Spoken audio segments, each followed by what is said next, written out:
Welcome back, my fellow aficionados. As always, it's great to be back. In this episode, we're going to tackle a bunch of emails, comments.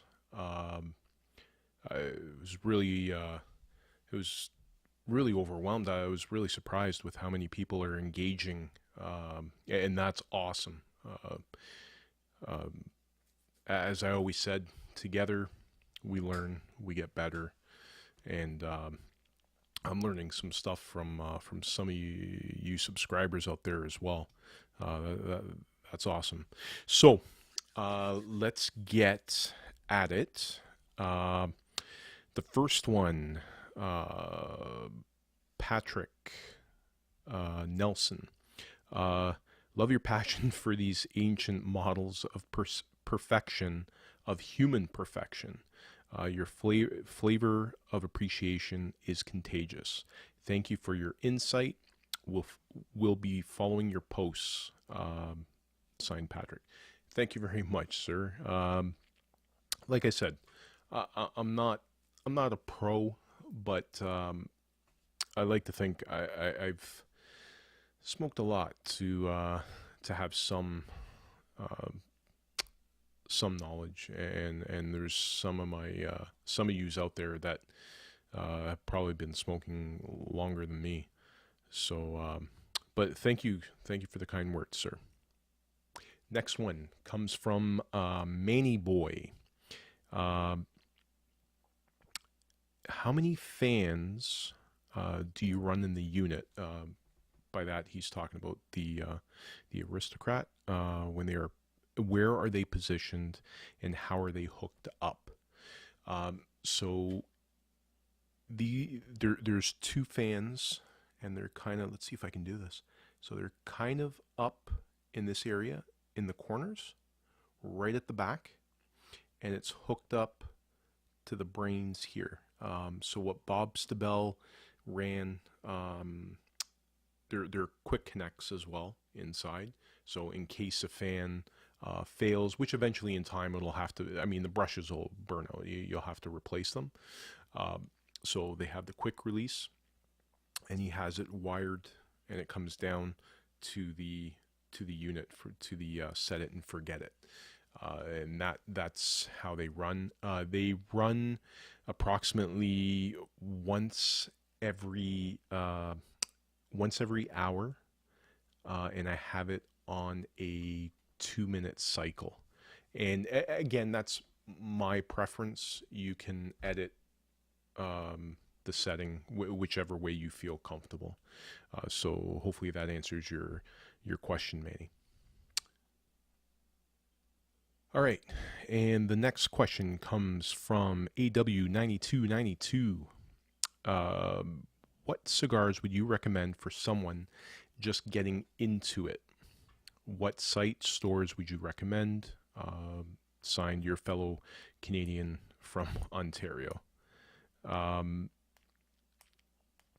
so, if I would probably say, and I think we discussed this through YouTube, if you're starting out, I would highly recommend stick with a brick and mortar, just to see if you even enjoy the cigars. The last thing you want to do, you go online, or there's a few of you out there that have reached out to me and are now a part of the Facebook groups that I'm associated with, and you don't want to go out, purchase a box, and then find out it's not what you thought, and you're not really interested.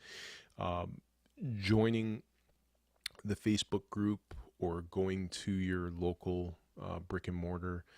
On the Facebook group, you can buy what they call fivers, so 5 sticks of a certain brand, try them out and see, or like I said, to your local brick and mortar, buy some singles and see if it even catches any interest from you first.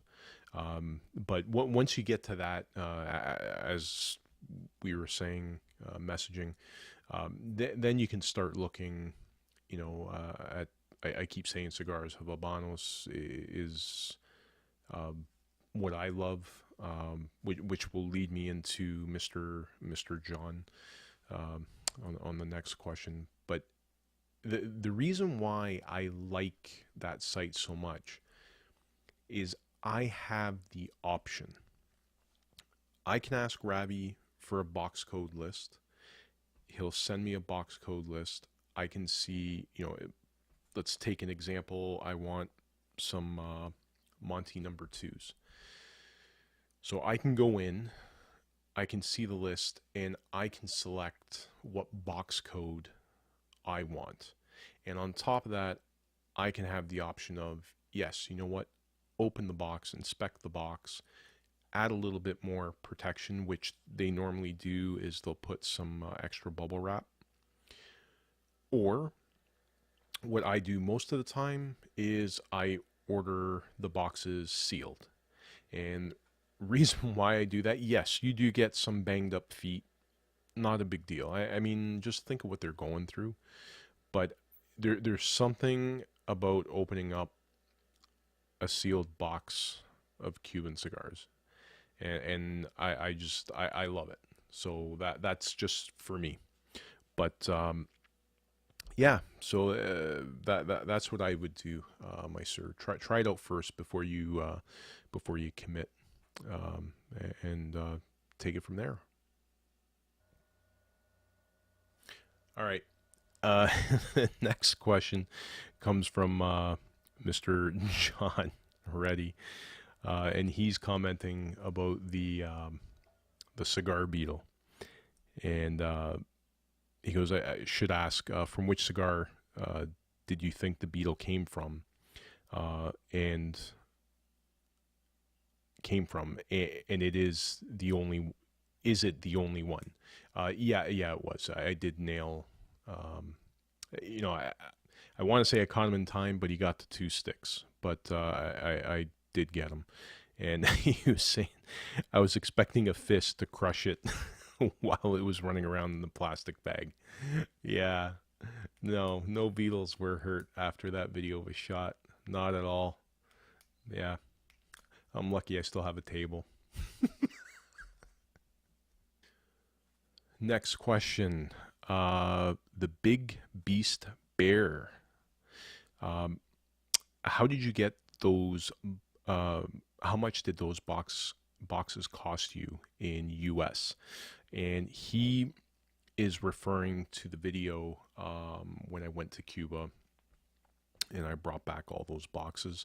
To be honest with you, my man, I don't remember. But what I do have is the receipt from the last trip.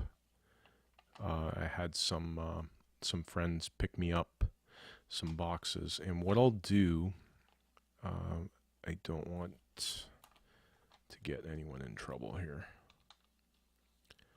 Okay, and you can see,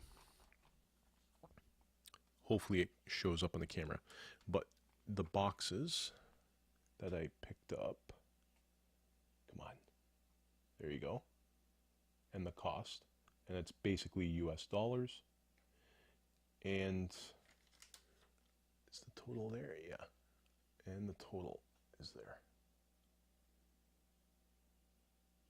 All right, so basically $500, and that was five boxes. I don't want to say, I mean, you probably saw it anyway, but there's a couple of Hoyo de Monterey's, some Ramon Ionis, Key d'Orsay, and a box of Monty number twos, because I love that. That should be, in my personal opinion, a staple in every single one of your humidors is a Monty number two. Fantastic stick. But yeah, hopefully that helps you out. All right, the next one, not more of a question, more of a follow up. Uh, Mr. Flyers Rule, with the issue that you had with the Oasis, and I'm just curious. Now, I haven't heard from you, so I'm assuming things are on the up and up. So, if not, please get a hold of me, and we'll get that fixed. But I'm assuming, you know, that you're good there with no other issues. All right, and the next one, Robert Hubbard. Now he's talking about what location are people getting hit with duties in fees, U.S. or Canada. Um, I can only talk about Canada. I do have some followers in the States, but it seems with them, it's if they order, there is no duty. It's just confiscated and gone. That you don't have an option. But in Canada here, it's not really allocated to a certain spot. There's people getting hit in BC, Quebec, Ontario, Alberta. So it's not really pinpointed to one location for the duties. But we try to make the best of it, right, guys? And we have a couple from a dead banker is a dead wanker. Dude, every time I read your tag there, oh man. Anyhow, so again, he's commenting on the beetle. That's a big beetle. Yeah, man, and it made a nice crunch sound too. Um, oh man, yeah. Anyway, and he also commented, you have a lot of good comments from your viewers, my friend, and that's awesome. That's what this is about, right? It's getting people engaged and involved in building a community where and it's happened several times where other subscribers can help out other subscribers, and it's really cool. It's really cool how it's coming together, and I'm happy for that. All right, and the next one again from Robert Hubbard. He is talking about Cuban cigars. I thought Canada could get Cuban cigars without a problem, and had them in cigar stores. Things must have changed. Good to see you back. Haven't heard from you in a while. Thank you, sir. Um, yeah, Robert. It's not the issue. The issue isn't getting the Cuban cigars. The issue are the taxes that they impose because it is a tobacco product. So that's the issue. It's like I said, you can pick up a box of Monty number twos for $241 in Cuba. All right, next comment. And again, guys, this isn't in particular order. It's just how I'm catching it on here. Charlie Garcia, when I did that quick little humidor tour, he said, fuck, I'm jealous. That's an awesome humidor, and what a collection. Thank you, sir. And again, it didn't happen overnight. That is years of buying sticks, and then before you know it, it becomes a very addictive hobby, and I wouldn't change it for anything. I absolutely love it. But thanks for the comment, pal. Next comment from Tony Aiello. Just found your channel, subbed, loved looking, talking, and of course smoking fine cigars. Great channel. Thank you, Tony. I appreciate that, man. Like I said, it's stuff like that keeps me going. You're fairly new. if I'm not mistaken. But definitely in the next video, I want to do a roll call of some of the new subscribers. That's really cool. The next one, now I don't know your name because I don't know the language, and that's where I reached out to one of my subscribers, Joseph, who helped me out, and he interpreted. And what he was asking is the line 2 SD DuPont, and he was just curious if it was solid gold or not. And no, it's not. It's solid brass with the lacquer, the blue lacquer on the lighter. So yeah, but hopefully that helps you out. All right, folks. So we're gonna wrap that up for now.